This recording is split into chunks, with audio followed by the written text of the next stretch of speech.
कर्नाटक की राजनीति से एक ऐसा फैसला सामने आया है सिद्धारमैया का, जिसने कानून व्यवस्था, न्याय व्यवस्था और वोट बैंक की राजनीति, इन तीनों पर बड़े सवाल खड़े कर दिए हैं। क्या कर्नाटक की कांग्रेस सरकार कानून के नाम पर न्याय कर रही है, या दंगाइयों को सिर्फ इसलिए सियासी तोहफा सिद्धारमैया जी दे रहे हैं, कांग्रेस पार्टी यहां दे रहे हैं क्योंकि वो उनके वोटर हैं, यानी वो मुसलमान हैं। खबर यह है कि कर्नाटक की कांग्रेस सरकार ने राज्य भर के 52 आपराधिक मामलों को वापस लेने का फैसला किया। दावा यह भी है कि मामले अलग अलग आंदोलनों और विवादों से जुड़े हैं, लेकिन सबसे बड़ा विवाद उन मामलों को लेकर है जहां आरोप दंगे, पथराव, ऑन ड्यूटी पुलिसकर्मियों पर गंभीर मामले हैं, हमले जैसे गंभीर आपराधिक रिकॉर्ड हैं। बता दें आपको कि कांग्रेस सरकार के इस फैसले से 100 से ज्यादा दंगाई मुसलमान जिहादी ये छूट जाएंगे, निराहत मिल जाएगी, जो उन्होंने दंगे किए थे। ये सभी मशाक दरगाह दंगे से जुड़े आरोपी हैं। 1 मार्च 2022 महाशिवरात्रि का दिन कलबुर्गी जिला, जहां पर तनाव हुआ था, मशाक दरगाह विवाद था और हिंसा भड़की थी, यहां पर पथराव हुआ था, हाथों में तलवार तक इन जिहादियों ने लहराए थे। कानून व्यवस्था बिगड़ गई थी और ड्यूटी पर तैनात पुलिसकर्मियों पर जिहादियों के द्वारा जानलेवा हमला हुआ था। और अब उन्हीं से जुड़े कई मुकदमों को वापस लेने के लिए सिद्धारमैया बहुत बेताब हैं। इन्होंने फैसला कर भी लिया है, आदेश करा दिया गया है। अब 100 जिहादी बाहर आ जाएंगे और फिर से अगले दंगे की तैयारी करेंगे। जिन मामलों में पुलिस पर जानलेवा हमले जैसे आरोप हों, क्या उन्हें भी वापस लिया जाना कानून व्यवस्था के अंतर्गत आता है? खैर, इस पर कर्नाटक की कांग्रेस सरकार का कहना है, उनके भी अपने तर्क हैं।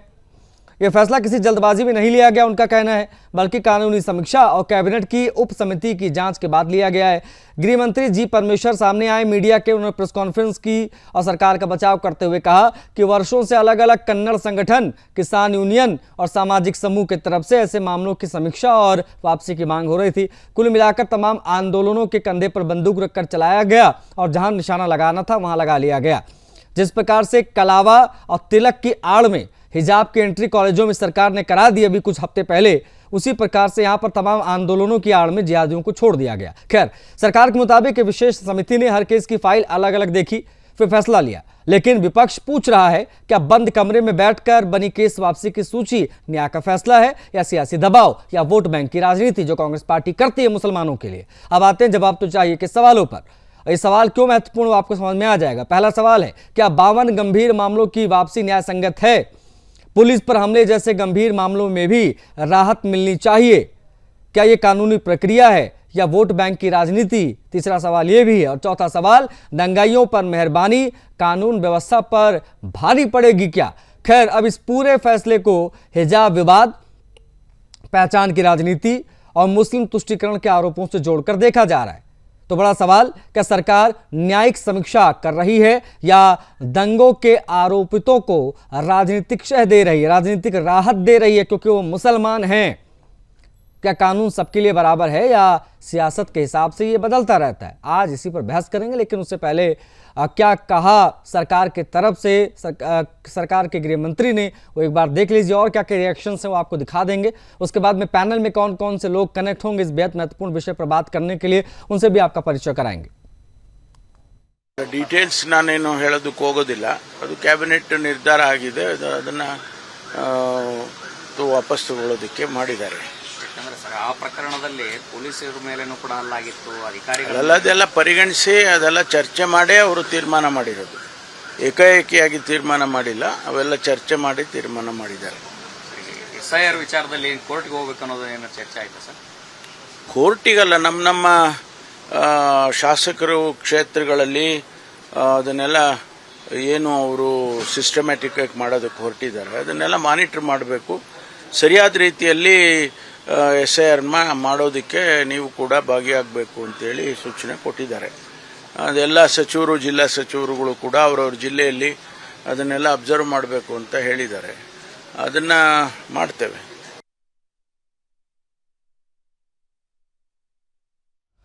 एक बार फिर से भैया तस्वीरें दिखाइएगा कि जिस प्रकार से दंगे हुए थे उस समय के क्या हालात थे, उसके बाद में हम उसको एलिब्रेट करेंगे। एक बार दिखाइए, ये देखिए, ये तस्वीरें हैं, ये महाशिवरात्रि का दिन था और किस प्रकार से वहाँ पर इन दंगाइयों ने दंगा किया था। यहाँ पर जो पुलिसकर्मी तैनात थे, उन पुलिसकर्मियों को भी इन्होंने नहीं छोड़ा था। कई पुलिसकर्मी इसमें घायल हुए थे, जानलेवा हमला था पुलिसकर्मियों पे, इसलिए ये तस्वीरें आपको दिखाना बहुत आवश्यक है। ये पहले आप तस्वीरें देख लीजिए, पुलिस पर हमला, हिंदुओं पर हमला, ये बहुत गंभीर और बहुत बड़ा मामला था। 100 से ज़्यादा ऐसे इसमें टोपीधारी जिहादी हैं जिन्होंने वारदातों को अंजाम दिया था, दंगे किए थे, पत्थरबाजी हुई थी। और ये कलबुर्गी में किस प्रकार से क्या हुआ तो 2022 में उसकी तस्वीरें इसलिए आपको दिखाना बहुत आवश्यक हो गया है। अब बड़ी बात यह है कि इनमें दिख रहे तमाम लठबाज, तमाम जिहादी, ये तमाम दहशतगर्द जो आपको दिखाई दे रहे हैं, इन सभी लोगों को कर्नाटका सरकार छोड़ रही है। जी हाँ, इनको जेल से इनकी रिहाई हो रही है ताकि अगले दंगे कर पाएँ, शायद कुछ यही लग रहा है। ये अपने आप में बहुत हैरान कर देने वाला मामला। 1 मार्च 2022 की तस्वीरें हम आपको दिखा रहे हैं। महाशिवरात्रि का ये पर्व था। कलबुर्गी जिले में तनाव किस प्रकार से हुआ था। मशाक दरगाह विवाद को लेकर हिंसा भड़की थी, पथराव हुआ था और कानून व्यवस्था को ताक पर रख दिया गया था। ड्यूटी पर तैनात पुलिसकर्मियों पर जिहादियों के द्वारा जानलेवा हमला हुआ था और उसी से जुड़ा ये जो मुकदमा है इनको वापस ले लिया जा रहा है। ये इसलिए बहुत ज़्यादा चिंता का विषय। आप देखिए, पुलिस बेबस हो गई थी इनकी भीड़ के सामने और ये जो विवाद उसमें किस प्रकार से इनको जेल हुई और अब ये सभी के सभी बाहर आ रहे हैं जेल से। तो ये चिंता की लकीरों को खींचता है कि आखिर ये एग्जैक्टली चल क्या रही है, कौन सी कानून व्यवस्था है जो मेंटेन करने की कोशिश सरकार करे। बंद कमरे के अंदर बैठकर तमाम चीज़ें तय कर ली गई और थोप दिया गया, बता दिया गया कि ये सभी को हम छोड़ रहे हैं। कांग्रेस सरकार दंगाइयों के 52 मुकदमे वापस ले रही है। ये कैसे भड़की थी हिंसा, उसके ग्राफिक्स भी हम आपको दिखा रहे हैं। एक बार जरा दिखाइए सही से इसको।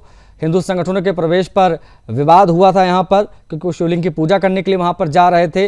दरगाह परिसर में जमकर पत्थरबाजी इन जिहादियों ने शुरू कर दी थी। उसके बाद में कलबुर्गी में दंगे भड़क गए थे और बड़े पैमाने पर दंगे हुए थे। ये हल्का मामला नहीं था। पुलिस और प्रशासन के हाथ पांव फूल गए थे क्योंकि उनके ऊपर भी हमला होने लगा था। केंद्रीय मंत्री की गाड़ी में भी तोड़फोड़ हुई थी। ये भी आपको बता दें, ये सिचुएशन थी उस समय।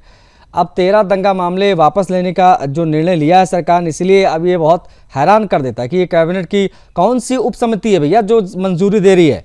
और इतने गंभीर मामलों में भी बीजेपी कह रही है कि हिंसक तत्वों को बढ़ावा दिया जा रहा है जानबूझकर। 100 से ज़्यादा दंगा आरोपियों को राहत मिल रही है और ये सोचे 100 के 100 दंगाई जब बाहर आ जाएंगे तो फिर क्या स्थिति रहेगी कानून व्यवस्था की। ये किस प्रकार से इनको शय दिया जा रहा है, आने वाले समय में क्या गारंटी है किस प्रकार के दंगे अब और नहीं होंगे, क्योंकि सबको ये मैसेज चला जाएगा कि आप चाहे जो दंगे कर लो, चाहे पूरा प्रदेश जला दो, कुछ समय के बाद सरकार अपने मन मुताबिक बन जाएगी तो जो है हमें आराम से छोड़ दिया जाएगा। और वो चीज़ यहाँ पर दिख भी रही है। बीजेपी के प्रवक्ता स्क्रीन पर दिखने लगे हैं, तपोष पाल, उनसे बात करेंगे। तपोष, बहुत स्वागत है आपका। तनुज हमारे साथ दिख रहे हैं, राजनीतिक विश्लेषक के तौर पर जुड़े हैं, आप अधिवक्ता हैं। तनुज दीक्षित, तनुज आपका भी स्वागत है। कांग्रेस पार्टी के जो प्रवक्ता हैं उनका अभी हमें इंतजार है, वो जुड़ जाएंगे, उनसे भी हम बात करेंगे। वो भी जुड़ गए हैं, अब स्क्रीन पर दिख नहीं रहे, उनसे भी हम बात करेंगे कुछ ही पलों में। वो भी इस पर अपनी बात रखेंगे कि सरकार का पक्ष क्या है, वर्जन। लेकिन तपोष, कर्नाटक सरकार ने दंगा और पुलिस पर हमले जैसे मामले को वापस लेने का निर्णय लिया है। करीब 100 दंगाई जेल से बाहर आने जा रहे हैं, उनका रेड कार्पेट वेलकम होने जा रहा है। क्या टेक है भारतीय जनता पार्टी का बतौर विपक्ष कर्नाटका में? तपोष, देखिए 52 केसेस इन्होंने वापस लिए हैं, बहुत ही दुर्भाग्यपूर्ण है। और ये जो सारे लोग निकलेंगे, ये सब जो है कांग्रेस के लिए काम करेंगे, ऐसा इनका जो है भाव है और ये इनका प्रोस्पेक्ट है। ये सारे के सारे दंगे में इन्वॉल्व थे। हिंदू जो वहां जा रहे थे, हिंदुओं के ऊपर पथराव करने में इन्वॉल्व थे और सीधे मतलब ओपन एंड शट केस जिसे आप कहते हैं कि वीडियो में इनके जो है तथ्य और साक्ष्य वो उपलब्ध है। लेकिन ये जो है बहुत ही दुर्भाग्यपूर्ण है। 52 मुकदमे साफ साफ दंगाइयों के खिलाफ ये वापस लेके ये निकल रहे हैं और ये सीधा सीधा अब कांग्रेस का प्रचार करेंगे, कांग्रेस के लिए काम करेंगे और उसके बाद ये दंगा करेंगे।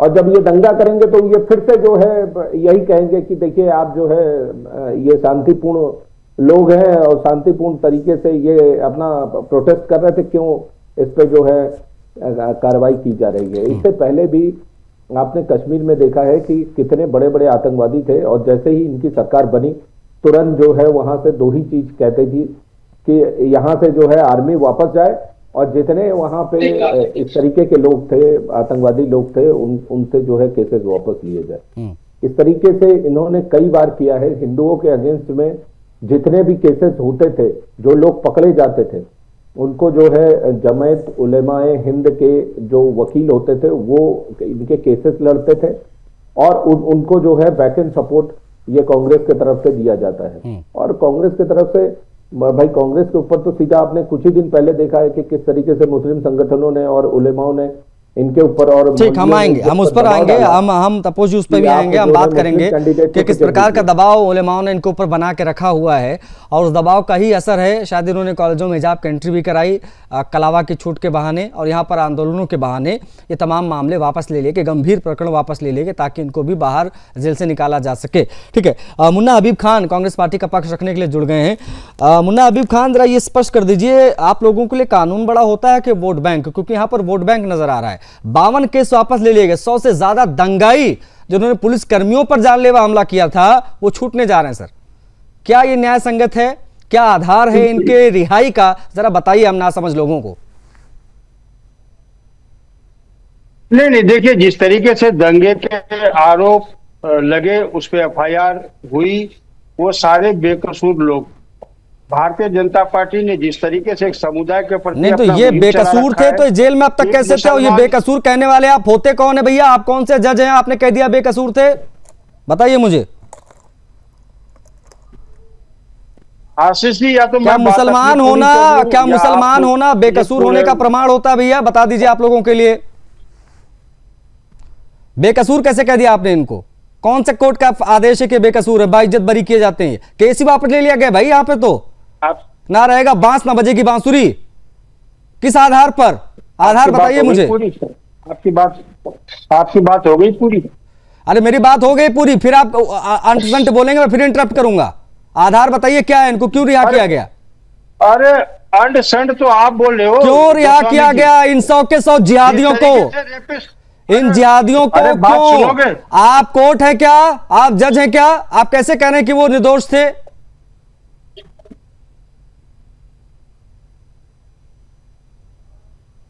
अरे बताइए भैया, क्या हो गया? दही जम गई मुंह में, बोलिए ना। जब आप सुन ही नहीं रहे आप। अरे मैं सुन रहा हूं, आप बोलो तो भैया, आप बोलो, आप बोलो। बात तो सुनो, बुलाए हो सुनने के लिए। हाँ तो बोलो ना भाई। अरे बोलो ना भाई, बोलो आप बोलो, प्लीज बोलो भैया। मुन्ना हबीब खान बोलो भाई, बोलो आप जो भी बोलना बोल लो। जिहादी हो गया, पाकिस्तानी हो गया, आप कौन से जज लग रहे हो? किसी को आप जिहादी और पाकिस्तानी बोल दोगे? आप जज हो क्या? क्या हो आप? सवाल ये है कि जिस तरीके से आरोप प्रत्यारोप लगवा करके उस पर एफआईआर किया गया, सारे निर्दोष थे, उसे छोड़ दिया गया। अरे आरोप अगर कोई सिद्ध हो या पता लगे, कोई प्रमाण हो कि हाँ आरोप थे, ये लोग दंगाई थे, ये लोग वो लव जिहाद फैला रहे थे, ये लोग पाकिस्तानी कनेक्शन सलाह बनता है। अगर राज्य ने गलती की तो बीजेपी के वहां कार्यकर्ता है वो सुप्रीम कोर्ट जाए और वहां अपील करे। कितने लोगों को हमने अरेस्ट किया था, एफआईआर की थी, उसको कर्नाटक सरकार ने क्यों छोड़ा? सवाल ये नहीं, सवाल ये है निर्दोष लोगों को आप जेल में डालोगे। एक मुस्लिम होने के नाते आप उसको प्रताड़ित करोगे, एक मुस्लिम के नाते आप उस पर दबाव बनाओगे, तो सरकार तो एक दिन ना एक दिन सही बात है। और अगर मुस्लिम लीग की सरकार बन गई है, कांग्रेस पार्टी वैसे भी मुस्लिम लीग है ना, कांग्रेस पार्टी वैसे भी मुस्लिम लीग है। अब मुस्लिम लीग अगर मुन्ना हबीब खान की चिंता नहीं करेगी तो मुस्लिम लीग किसकी चिंता करेगी भैया? ये भी सही बात है। ठीक है, ओके, हमारे साथ तनुज दीक्षित भी हैं। तनुज दीक्षित जी, ये जो राहत दी गई है, ऑडियो डाउन करना भैया इनका। मुन्ना हबीब खान जी हो गया भैया, ओपनिंग रिमार्क आ गया सर, आपका आ गया, और जब विस्तार से बात करेंगे तो आएंगे आपके पास। तनुज दीक्षित जी, क्या ऐसे मामलों में जो इन केसों को वापस लिया गया है, इसको एक न्यायिक प्रक्रिया के तहत देखा जाए या एक राजनीतिक संदेश है, तुष्टीकरण है? किस प्रकार से आपका विश्लेषण है इससे पर?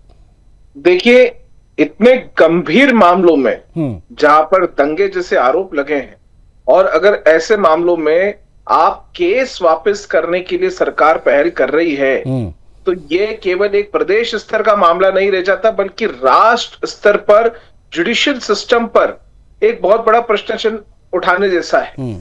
क्या आज कानून का संरक्षण, क्या कानून की जो धाराएं हैं, जो कानून इतना संवैधानिक को हम मजबूत मानते हैं, सर्वोपरि मानते हैं, क्या आज उस संविधान के विरुद्ध जाकर के सरकारें राजनीतिक फायदों के लिए इस तरीके के फैसले लेंगी? या अगर वो इस तरीके के फैसले लेंगी तो इससे देश भर में क्या संदेश जाएगा? लोकतंत्र में क्या संदेश जाएगा? संवैधानिक रूप से क्या संदेश जाएगा? और जो जुडिशियल सिस्टम है उस पर कितना बड़ा सवाल है? ये वाकई में बहुत बड़ा चिंता का विषय है। बहुत अच्छा मुद्दा आज सुदर्शन न्यूज ने उठाया है, और निश्चित रूप से इस तरह की कार्रवाई देश में नेगेटिव पॉलिटिकल इंपैक्ट डालती है, ना कि पॉजिटिव। जी ठीक है। तपोश, ये कोई चोरी चकारी का मामला नहीं है, क्योंकि जिस प्रकार से इसको पोर्ट्रे करने की कोशिश मुन्ना हबीब खान कर रहे हैं, जैसे कि बहुत छोटा सा मामला है ये, दरअसल ये दंगे का मामला है, राइट्स का मामला है। और दंगों के मामले में नरमी, आपको नहीं लगता ये अराजकता को बढ़ावा देने जैसा है? कल को ये सभी बाहर निकलेंगे, फिर से दंगा होगा, फिर से उसमें इनकी इन्वॉल्वमेंट रहेगी। क्या कुछ बड़ा प्लान हो रहा है इसलिए इनको रिहा किया गया? क्या है, जरा समझाइए, समझ में नहीं आ रहा है मेरे, जरूरत क्यों पड़ी? आप सही कह रहे हैं, यहाँ पे कुछ बड़ा करने की कोशिश की जा रही है। जैसे दंगा जैसी स्थिति बने उस तरीके से, क्योंकि कांग्रेस के जीतने के आसार तो दिख नहीं रहे हैं और कांग्रेस हर एक जगह हार रही है। और इसी तरीके के आपने केरल में भी देखा है भाई, 18% पे इन्होंने 7 मंत्री बनाए ईसाइयों के, और 28% मुस्लिम कम्युनिटी है, 7 मंत्री बनाए, और 54% वहां पे हिंदू कम्युनिटी है, 6 ही मंत्री बनाए। तो इससे तो खिसियाहट इनकी साफ जाहिर है। अब इन 100 दंगाइयों को बाहर निकाल के ये इसी तरीके से हिंदुओं को तोहफा देने के मेरे ख्याल से कुछ ना कुछ तो काम कर ही रही होगी। देखिए, सरकार ने 52 केसेस विड्रॉल प्रोसेस शुरू किया, ये बहुत दुर्भाग्यपूर्ण है। उसमें कलबुर्गी के जुड़े हुए दंगे के कई सेंसिटिव केसेस हैं, उसको जो है ये बंद करने की कोशिश कर रहे हैं। 100 दंगाई बाहर निकाले जाएंगे और ये दंगाइयों को तोहफा दिया जा रहा है, पूरी तरीके से रिहाई और राजनीतिक फ्रेमिंग का नाम लेके और उसको क्लेम किया जा रहा है और उसको फिर पूरी तरीके से हटाने का है। जबकि इनके खिलाफ जो है सारे वीडियो साक्ष्य मौजूद हैं, जो वहां के सीसीटीवी रिकॉर्डिंग है वो मौजूद है, लोगों ने जो रिकॉर्ड किए वो मौजूद है। लेकिन ये बहुत दुर्भाग्यपूर्ण है, ये जिस तरीके के काम ये कर रही है कर्नाटका सरकार। इससे पहले भी आपने देखा सरकारी ठेकों में 4% आरक्षण दिया है। मुस्लिम कम्युनिटी में लोग जो है शराब नहीं पीते हैं, लेकिन ये शराब का ठेका जो है वो मुस्लिम कम्युनिटी के लोगों को देंगे और वो फिर फर्दर उसको आउटसोर्स करेंगे। इस तरीके का आयोजन किया जा रहा है। तो इससे बड़ा दुर्भाग्यपूर्ण क्या, जबरदस्ती आप सरकारी ठेकों में 4% देंगे, क्या मतलब है इसका? ये इस तरीके की राजनीति कर रही है, ये बहुत दुखद है।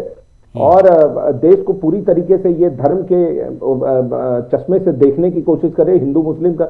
यहाँ पे इन्होंने भगवा शॉल मना कर दिया है, कहा कि भगवा शॉल नहीं पहन सकते, हिजाब पहन सकते हैं। तो आप बताइए किस तरीके का है? ठीक है, ओके। मुन्ना हबीब खान जी, इसको सीधे तौर पर मुस्लिम तुष्टीकरण से जोड़ा जा रहा है और इसके प्रमाण के तौर पर ये मैं भी आपसे बता रहा हूं, क्योंकि ये जो उपचुनाव वाला मामला हुआ था, उस उपचुनाव के मामले में 4 कांग्रेस पार्टी के मुसलमान नेता जिन्होंने अपने मजहब को प्राथमिकता दी थी और उन्होंने कांग्रेस पार्टी के विरोध में खड़े होकर एक मुसलमान कैंडिडेट को जिताने की कोशिश की थी, उसके लिए फंडिंग की थी।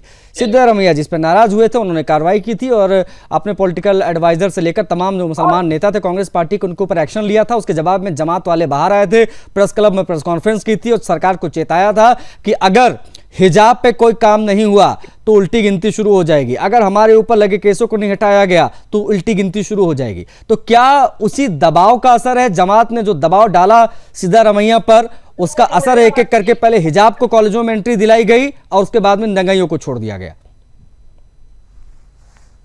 देखिए आशीष जी, ये बात नहीं है। बात ये है कि जिस तरीके से उपद्रवी मचाने का काम कर्नाटक में जिस तरीके से बजरंग दल हो, आरएसएस हो, बीजेपी के कार्यकर्ता हो जो किया, वो बर्दाश्त नहीं किया जाएगा। देश में हम भाईचारा, अमन और शांति चाहते हैं, लेकिन ये दंगाई लोग अगर जिस राज्य में बीजेपी की सरकार नहीं है वहां पे जाके दंगे भड़काने का काम, दंगे फैलाने का काम, बजरंग दल को भेजने का काम, हिंदू वाहिनी सेना को भेजने का काम और कुछ आरएसएस के लोगों को भेजने का काम, ये अगर करेंगे, अगर राज्य की अमन शांति चैन और सुकून अगर छीनने का काम अगर कोई करता है तो वो राज्य के नाते वो राज्य का दोषी है और मुलजिम भी है। इसके तहत वहां पे कार्रवाई हो रही है। जिस तरीके से वहां मुख्यमंत्री जी ने कहा कि हम बजरंग दल पे बैन करेंगे और राज्य में अगर कोई चाहता है कि कोई उपद्रवी अगर आ गया, उपद्रव करता है, ये हिंदू मुसलमान और सिख ईसाई की बात नहीं है, किसी भी दल से हो, किसी भी, ये वोट बैंक की बात है ना हबीब खान जी, ये वोट बैंक की बात है।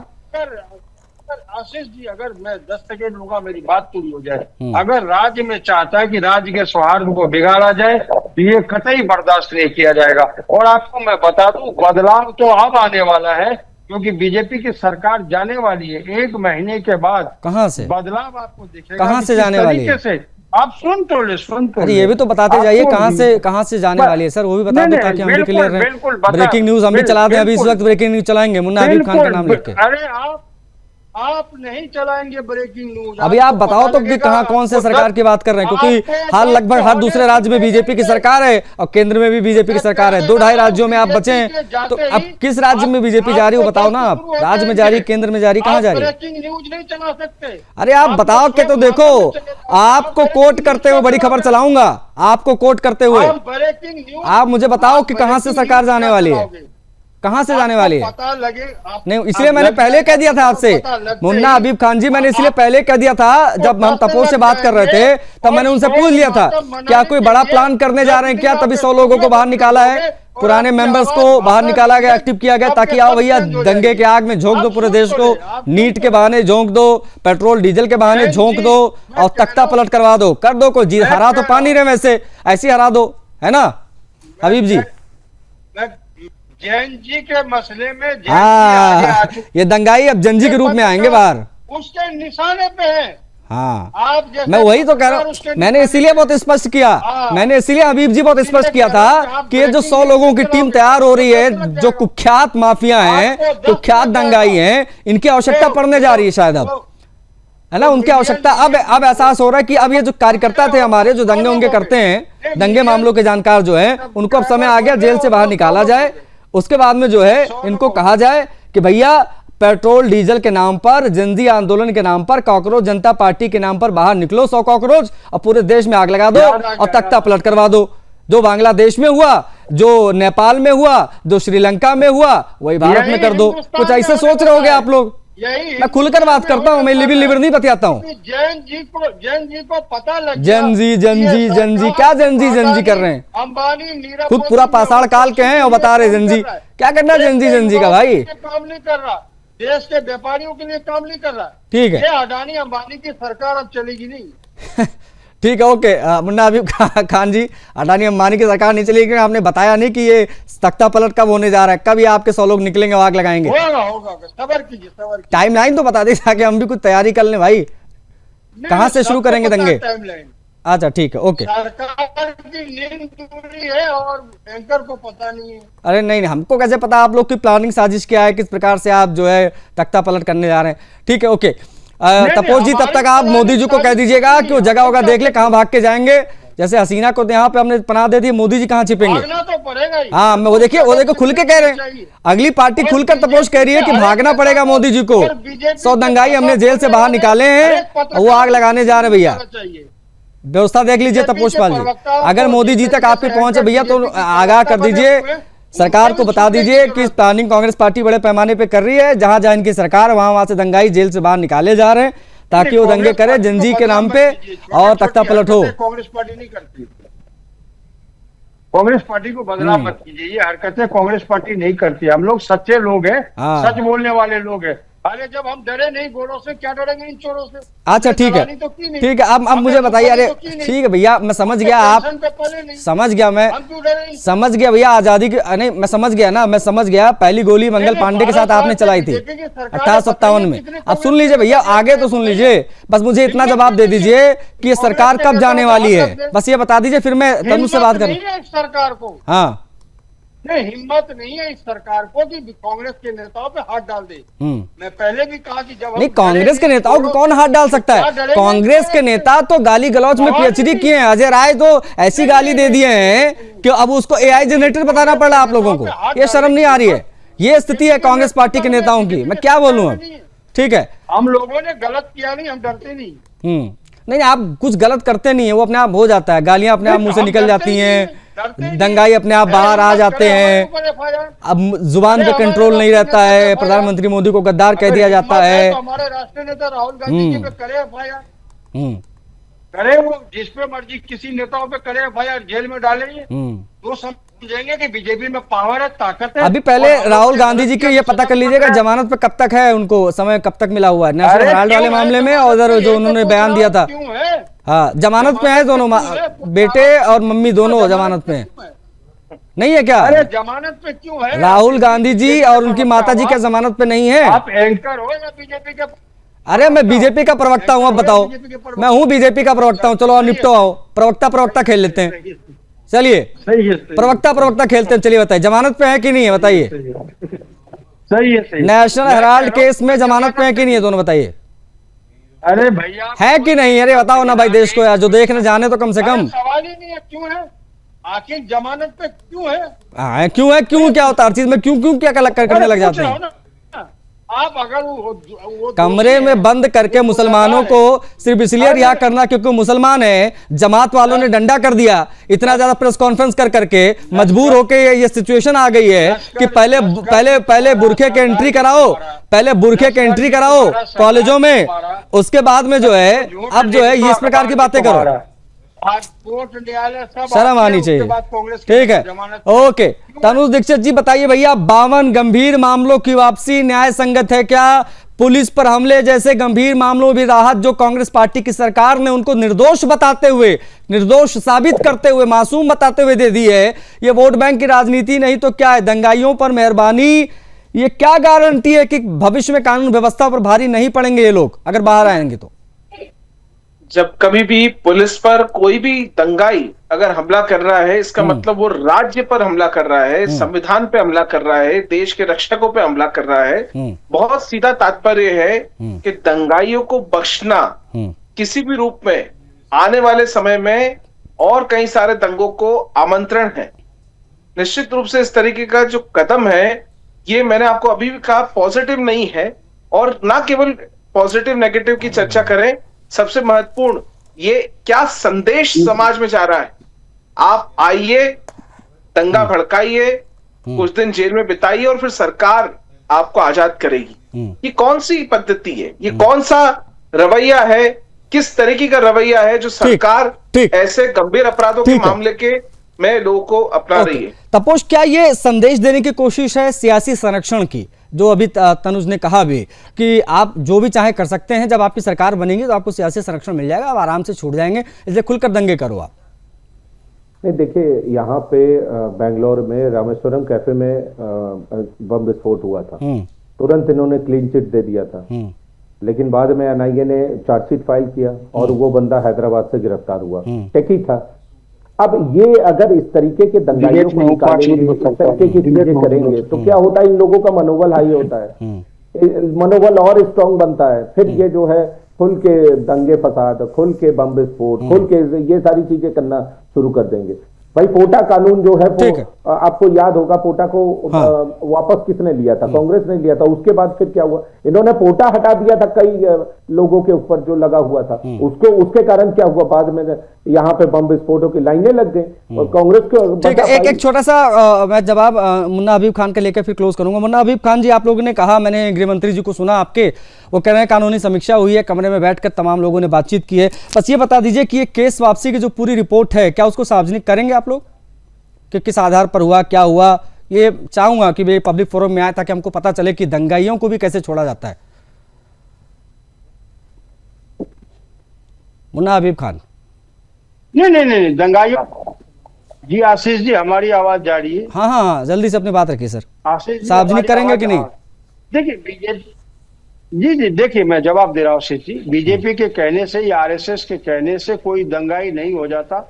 दंगाई होने के लिए उसे प्रूफ और प्रमाण की जरूरत है। अच्छा। जिस तरीके से देखा आपने, गुजरात में 17 लोगों ने एक गर्भवती महिला के साथ बलात्कार किया, उसके बाद उसे जेल से रिहा किया गया और 10-12 लोगों ने, बीजेपी के नेताओं ने। ठीक है, अब वो आप कहीं और लेके चले जाते हैं आप। बस मैं ये कह रहा हूँ कि इस प्रकार से अगर आप दंगाइयों को छोड़ेंगे तो पुलिस का भी मनोबल भैया डाउन होता है, क्योंकि वो भी अपनी जान जोखिम में डालते हैं दंगों से निपटने के लिए। आप अपने एसी कमरों में बैठे रहते हैं, मोर्चा वो लेते हैं। बट ठीक है, मेरे पास आज समय सीमित था, आप लोगों ने समय दिया, बहुत आभार आपका तपोष जी।